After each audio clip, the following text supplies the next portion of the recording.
तुम्हाला दिसत नाही का? मी स्वतः माझ्या आई वडिलांची सेवा करत आहे. माझे आई वडील हेच माझ्यासाठी देव आहे. तुम्ही माझ्यासाठी माझ्याकडे आले, तुमचे खूप खूप आभार. परंतु तुम्हाला जर वेळ असेल तर तुम्ही थांबा थोडा वेळ. माझ्या आई वडिलांची सेवा थोडी राहिलेली आहे. माझ्या आई वडिलांची सेवा झाल्याच्या नंतर मी तुमची भेट घेण्यासाठी, तुमचं दर्शन घेण्यासाठी मी येतोय. तुम्हाला जर वेळ असेल तर थांबा.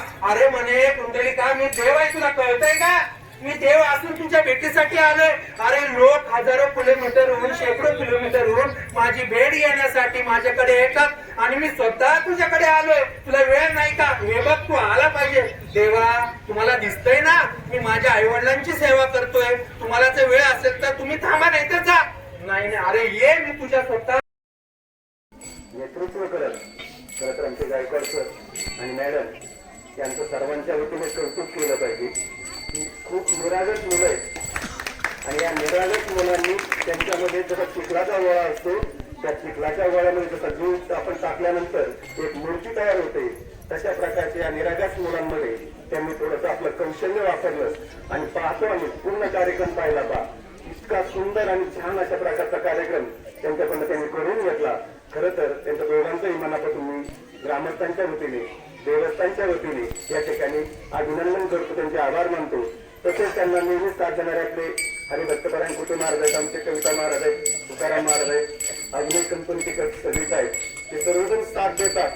म्हणून अशा प्रकारचे कार्यक्रम या ठिकाणी होत असतात. मी कुठे व्यक्ती व मी सर्व ग्रामस्थांना विनंती करतो की तुमच्याकडे चांगले 2 शिक्षक तुम्हाला मिळालेले आहेत, कृपा करून त्यांना सोडू नका. जर बदलीची वेळ आली तर अगोदरच कोण नोकरी भेटा, पण तुमच्याकडे कायम करून ठेवा. मी पुन्हा एकदा सर्वांचे तुमचे आभार मानतो आणि माझी विनंती करतो.